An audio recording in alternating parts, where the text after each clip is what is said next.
Hello guys, what's up? Welcome back to my channel. My name is Sophia if you're brand new here. If you're not, so glad you came back. We're gonna have a really good time right now. Today's video, obviously you clicked on the title, you saw the thumbnail. We're gonna be talking about team gifts and making team gifts. This is another one of my making team gifts videos. I've done a couple in the past, but you can definitely go check that out if you're interested in. These are my absolute favorite videos to film and record and edit and stuff. They're just so much fun. Let's just get into it. We've got the coffee.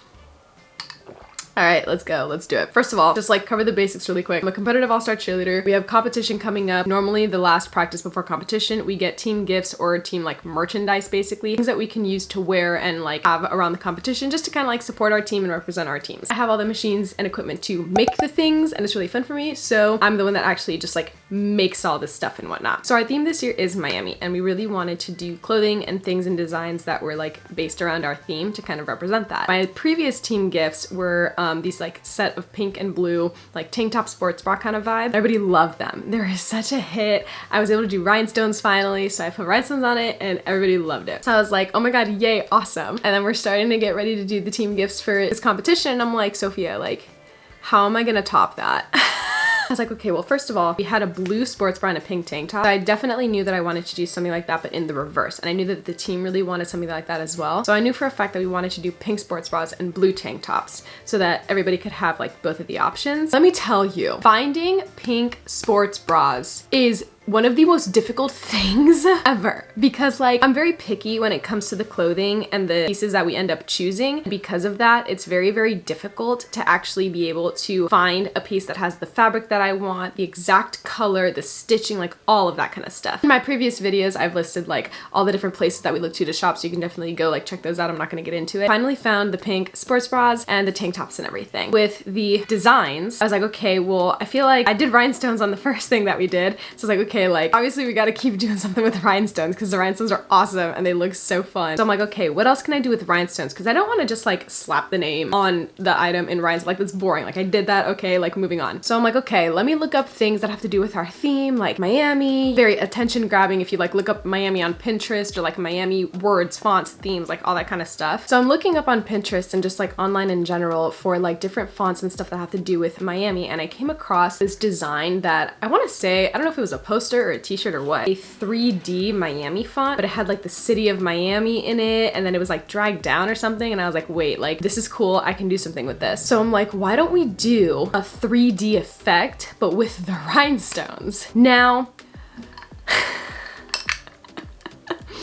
you can't exactly do a 3D with rhinestones unless you do like two different colored rhinestones or you just want to make things really, really, really, really, really difficult for yourself, which I normally do, but in this case we were on a time crunch. I thought, okay, well maybe I can do the rhinestones, like the top layer in rhinestones and then the shadow in like a vinyl. I don't want it just to be like a flat vinyl because that's not going to translate the way that I want it to. We found this holographic, like iridescent blue aqua teal colored vinyl. Super excited because we just got in the new vinyl for all the 00 stuff and we got in this like pink, like super neon-y pink one. And then we also have this blue metallic-y one. Oh my god, oh my god, oh my god, this is so pretty. You cannot even like, it's not picking up on camera how like pretty this is, but like look at the metallic-y. Amazing. It was the tea, we went with it and it was awesome. I did really want to tie in the pink into the tank tops too. I think it looks really cute when the girls have one color sports bra on and the boys have a different color like tank top, but I still want the tank top and sports bra to match, if that makes sense. We basically ended up doing the same like rhinestone 3D blue 00 across this girl's sports bra and in the center of the tank top that everybody got. Then we tied in the pink into the tank top by adding the top and bottom 00, so it's like 0000 the 3, but it has all the colors.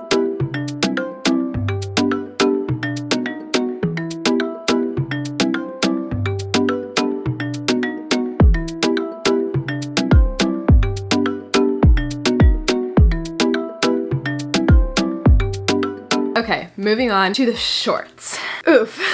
So finding shorts that girls are comfortable practicing in, especially with cheer, is very, very, very difficult. I've done shorts in the past. They just have not been comfortable and conducive to the training that we do as cheerleaders. I knew that I wanted it high-waisted because that's just like the trend right now. Everybody's most comfortable in that. So I ended up doing that, and with the boys, just like normal basketball shorts. And we ended up putting the pink 3D double O onto the shorts. That way it kind of tied in the whole look all together. And I think it came out really, really, really cute.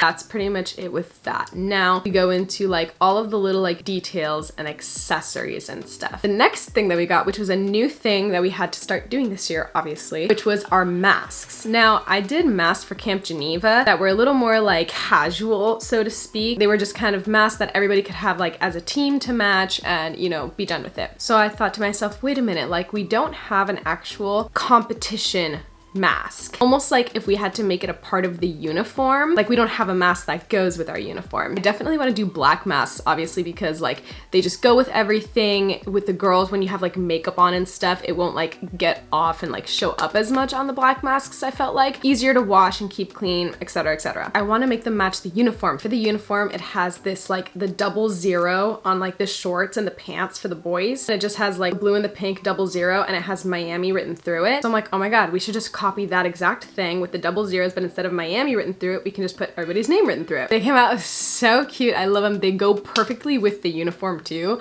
which is my personal favorite thing. Like I'm really, really big on wanting every single thing to match and kind of like look like it goes together. Full credit to my mom on this next part because it was such a good idea. It was a mask bag, like a teeny tiny little pouch, like baggie for your mask. I think we got them off of like Amazon or something. But it's just this black mask, and we attached a little like key ring, like keychain thing to it. Then we just vinyled "Don't Forget," and then like a mask, like a photo of a mask and each person's name in it. So that way each person can literally just hang that little mask baggie onto like their cheer bag or whatever, or their like backpack, or throw it into their bag even, but their mask is safe inside it so that it's clean. It's not getting into any of the other stuff in your bag. Like you've got a spot for it. It's literally a keychain too, so that you can just keep it with you all the time. We really, really enjoyed that one, and my mom definitely did a good job coming up with that one. So the next thing would be the jerseys. These jerseys were something that was not only actually incredibly requested, but also so unbelievably difficult. We all knew that like with our theme being Miami and like Miami Heat and like that whole kind of vibe, when they came out with the like pink and blue gradient jerseys, I guess for like the Miami Heat, everybody got super inspired and we were all like, oh my God, we want like basketball jerseys as cover-ups. Last year I did football jerseys and those were a huge hit. Everybody loved those. This year we're like, oh my God, we have to do the basketball jerseys. Okay, for sure, like sick, let's do it. It is so incredibly difficult to find a black jersey with a pink and blue trim that has absolutely no logos on it. Like, I don't know why that was so hard to find. The jerseys themselves, we pretty much just really wanted to mimic the Miami Heat like jersey design. Then on the back, each person's name with the 2 zeros as in 00. That's just the front of it. I haven't done the back yet because I still need to print out everybody's names, but I've got that here. I'm wheedling over here. The Cricut machine's going here. And then I've got like the vinyl that needs to be wheedled out over here. Literally just putting vinyl at this point wherever it fits. And then of course we have the packaging, which we actually went a much more simple route with packaging for this competition, mainly because again, like I said, with competitions this year, things are a little bit different. From what I understand, you can't bring like a full-sized cheer bag into the warm-up area. Nothing bigger than like a Ziploc bag, like a standard size gallon Ziploc, because you're not supposed to be taking much with you, like literally just like your water, your phone, whatever. Ended up just deciding to do simple like drawstring bags because they were the only thing that was exactly the size of a gallon Ziploc bag that could still be like convenient to like have with you. So we ended up just doing plain black drawstring bags, put everybody's name on them with a cute little logo design, and called it a day.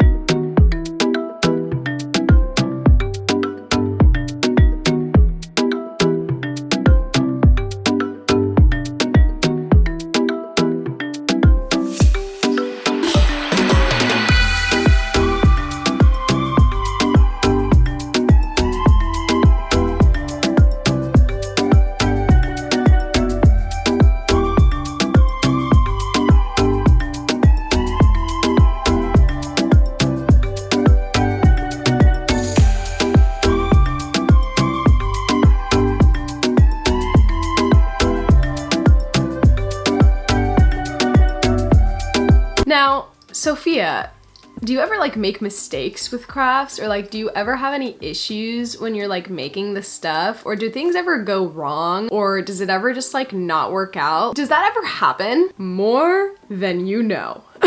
First of all, there's almost always an issue with the bag tags. I've been sitting here laminating the bag tags, and I got through literally 11 of them before I realized that the paper inside was too thick for the bag tag. So the bottoms of all of them have all not been shutting. This is open. So because of that, we have to redo all of the ones I just did because they weren't closed. So that's about half of the bag tags. We had a major issue with the jerseys. They came in literally meant for 6-foot tall basketball players. So they were literally dresses, okay, the length of a dress. So it is Tuesday morning, it's 11:43 a.m. We'd gotten the jerseys in the mail yesterday, and I guess I didn't realize that like the jerseys were professional, like basketball jerseys meant for like 6-foot tall basketball players. So they were all like 5 inches too long. I rushed them over to my tailor to see if she could do something about them overnight. I gave them to her yesterday, which was Monday. Today is now Tuesday. I'm supposed to pick them up today and heat press them and put all the vinyl on them and give them out tomorrow, which is Wednesday. They arrived on Monday. We had to rush them to the tailor, get them picked up on Tuesday, cut and hemmed and fixed, to then spend from Tuesday to Wednesday completely vinyling, heat pressing all of them to then give them out Wednesday night. Like, there are so many things that go wrong, it's actually ridiculous, and my stress levels really skyrocket during that time period. It's still really fun. In the end of the day, it always ends up working out. We always are able to get it done. Everything comes together. After all the gifts are said and done, they're finished, they're packed up in my car, I drive to practice, and the team gets to receive their gifts. The gift that keeps giving. The team is always super appreciative and grateful, like, for the gifts and for the stuff and whatnot. And again, I just want to reiterate that I don't just like pay for everything. I don't just like make whatever I want and stuff like that. Other people do help contribute for the things, and you know, while I do come up with some designs, I do get everything pre-approved by the coaches and everything like that. Everyone is always super appreciative and grateful of the gifts, but I think this time around I was actually overwhelmed with their response, and it made me so happy. Oh my god!